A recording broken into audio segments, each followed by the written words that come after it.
Pokemon is not going to give us Ash back in the anime, and even if they do let him show up, it's not going to be in the way you think. I'll go over 3 main reasons why Pokemon got rid of Ash, reasons why Pokemon won't let him come back, and the most realistic outcome for Ash Ketchum. Because, let's face it, Pokemon should bring him back, but I don't think that's gonna happen. Now, if you're wondering why Pokemon won't let him return to the show, we first have to understand the origins. Ash was that one character that we all looked up to in some degree, whether it was his love for his friends in Pokemon, his outgoing personality, his fearless actions, his motivation to always keep moving forward no matter how difficult the situation is. There's a little something for everyone to take away from his character. When I was younger, what drew me to watching the anime was how funny and cool the show can be. In the original series, we had the golden age of Pokemon really making everything into a gag or joke. Ash would roast Misty constantly, Brock would simp over any girl over the age of 30, Fat Pikachu making the most memeable facial expressions, and Team Rocket having the craziest ways of trying to catch this Fat Pikachu but always ending up blasting into the stratosphere instead. On the other side of all the comedy, we had these amazing battles that kept you hooked because the concept of these mythical creatures battling one another like it's a sporting event made watching this so inherently cool and interesting. You know, some of my favorite series were Pokemon XY and Sun and Moon. Yes, Diamond and Pearl too, but when I was younger, these were really what got me invested in Ash. In XY, we saw him stand tall, be the leader who would strengthen those around him, like Clement by pushing him harder to reclaim his gym, or Serena by showing her to never give up, inspiring her not only to chase, but accomplish her dreams of becoming a top Pokemon performer. It was these moments that solidified Ash's status of not only being around for laughs and battles, but to be there to deliver the message of being the greatest version of yourself,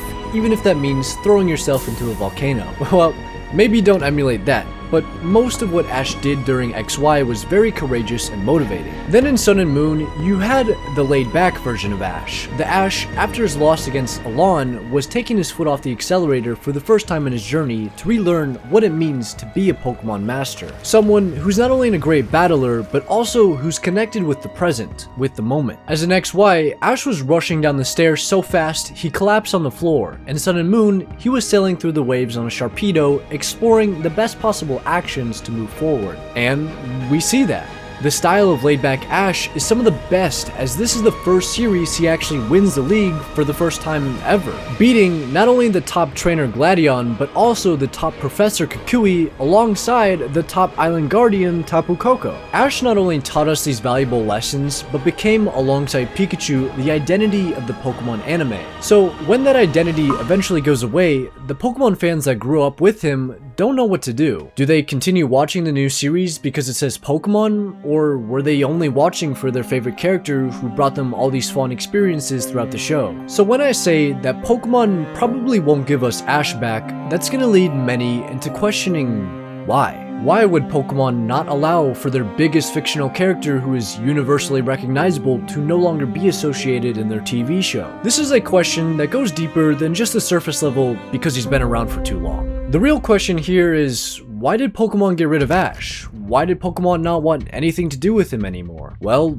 what is an Ash? Ash is a forever 10-year-old, outgoing figure who is trapped in a summer vacation simulator with Pokemon. But this is where problem number 1 arises: Ash's age. Ever since the Black and White series in the beginning of episode 1, they stated Ash was a 10-year-old, confirming he hasn't aged in any of his prior series, meaning that Pokemon has set up a very big restriction for his character growth. Yes, he can still continue to travel to new regions, explore new Pokemon, battle new rivals, etc. He can't do anything an 11-year-old, 12-year-old, 13-year-old, and so on and so forth can do. For example, we will never see Ash mature past his targeted age. This is why he can't sense or pick up on obvious attractions from the opposite sex, or why he can't have a deeper character arc than becoming world champion. This is a problem that Pokemon Horizons actually solved. At the start of the Horizon series, each kid was around 10 years old, just like Ash, but halfway during the series, Pokemon aged up the characters so they could be more involved in more of the serious plot Horizons is based on. It's nothing super extreme, but certainly it's more darker and more realistic than what Ash was doing in his last series. Plus, it gives the writers more freedom with their new characters. The second main issue, which goes along with the first issue, is repetitiveness. I think every Ash fan deep down knows this. Whether they want to admit it or not, Ash never really changes throughout each series. It's just that we the fans are more able to tolerate it than those who don't like Ash for this very reason. While Ash might become stupid in Black and White and then advance really far in XY, he still, for the most part, acts completely the same. Imagine watching a show for 20 plus years and not only seeing the main character not age at all, but also acting the exact same maturity level in every scene for 1,000 plus episodes. Again, I'm gonna compare this to Pokemon Horizons because Liko acts super shy, introverted, and unconfident in the beginning of the show, to then in 50 episodes later, she still is introverted, but way more outgoing, not shy anymore, and confident in her battling capabilities prior to her start. On the other hand, Ash took like 500 episodes for him to realize he was being too cocky and arrogant in the originals, Advanced Generation, and finally Sinnoh, which was the series that matured him into being more of a humble person. There's a few more moments of Ash awakening, like getting snowballed in the face by Serena or having a losing streak after his loss to Bee in Journeys. Otherwise, he stays the exact same throughout the entire 1,000 episodes. The reasons that made Pokemon decide to keep him this way in the show for so long was that he was actually likable. He's the type of dude we all strive to be. Selfless, fearless, and maybe a little reckless, but in the eyes of the writer's perspective, this is seen as a liability. You can't really have much creative liberty with a character who refuses to change. And that brings me to my last main problem.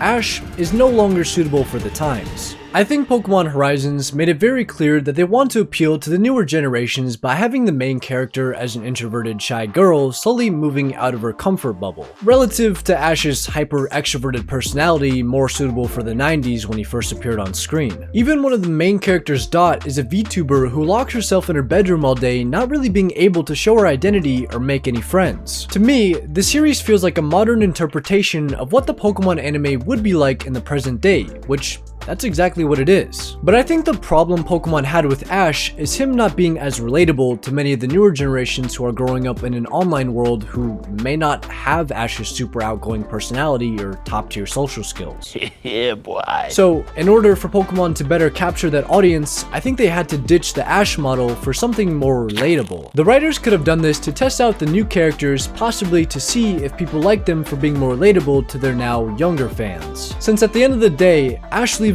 really only upset the longtime devoted fans who had grown up alongside him. Now that we've gone over the three main causes for Ash's departure, why can't Pokemon bring him back? Well, why didn't we get Ash for Horizons? If Ash was gonna come back to be a supporting mentor figure like everyone speculates he'd return as, why not do it in the series that makes the most sense? I mean, you have brand new trainers who are seeking guidance from other experienced trainers like Nemona and Freed, so wouldn't Ash fit that role even better to bridge the new viewers and old viewers who solely watch the show for Ash anyway? In other words, why would Pokemon not move Ash into a new series to help the new trainers when clearly that was the preferred option among casual and hardcore viewers? The answer is, we don't know. We don't know why Pokemon suddenly removed a Meowth that was sitting on the stands of a battle because people thought it belonged to Team Rocket. We don't know why Pokemon refuses to mention Ash's name in any promotional material since his departure. We can only assume maybe it's because they want to move on from his character and make more room for brand new ones, which Pokemon Horizons proves that they can do. Granted, the Pokemon anime did drop in viewership without Ash, yet they definitely didn't fall off either. And since the Pokemon anime is not made to make a profit, does Pokemon really care their numbers dropped after retiring Ash? Maybe, maybe not. Pokemon could realistically look at the drop-off and have that be enough data to shift him into the spotlight once more. However, there's one thing that I didn't go over quite yet that is something we all inherently know is true. No matter if we get Ash back or not, we have to face the fact that Ash's journey is over. Ash's last 11 episodes was him going into retirement, finishing off a 26-year-long journey over 1,200 episodes of thrilling adventures all over the world. Starting from rocky beginnings, learning the hard way what it's like to be a Pokemon trainer, raised in Pokemon, traveling with friends, bumping into rivals, fighting skilled opponents, losing, then repeating in the next series. Where again, he raises new Pokemon, meets new traveling companions, competes with new rivals, battles with top trainers, losing, and then repeating all the way up until Sun and Moon, where he actually wins the league, and then journeys when he defeats Leon. The 26-year-long run has finally come to a close. Although Ash's dream of becoming a Pokemon master hasn't ended, his prime unfortunately has. You can only do so much with a character that has been in the show for that long. Eventually, the game you're playing will be completed. When we see Ash throw up the stick, revealing his next path forward, it marks the final chapter of his story. This is where Ash's journey, and subsequently the friends he made along the way,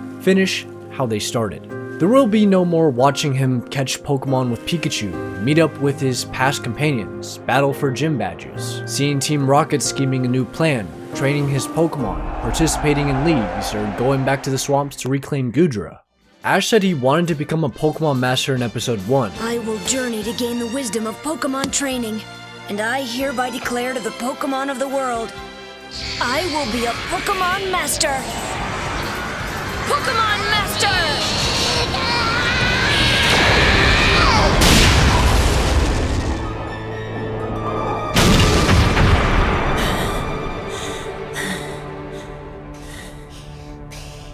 Charizard is unable to battle, which means the victory goes to Ash! He became that Pokemon Master in our eyes. The newer generations will not see what we saw. Those days ended in 2023. However, just because this book is already written doesn't mean another one can't be added to the collection. While I think it's safe to say the certainty of Ash returning is unknown, doesn't mean it won't happen. Even if it's unlikely, I still have a feeling we're gonna see Ash in some way moving forward. Horizons again wanted nothing to do with Ash. I think they made that clear, probably because they wanted to experiment on how the anime would do without the long-time main character. The one good thing about the last 11 episodes of Ash, even if they are just fillers, at least they made his ending a continuation, so anytime the writers get the word, they can reintroduce him into the show, and it should be smooth sailing for them. So what would the most likely outcome look like? If Pokemon got rid of Ash for remaining 10, not developing and maturing, and not being as relatable to the next generation, how would they most likely show him off? Realistically, having him show up for a movie is the easiest option, as parents and adults are going to be the primary target audience, in whom are more likely to watch for Ash than the children.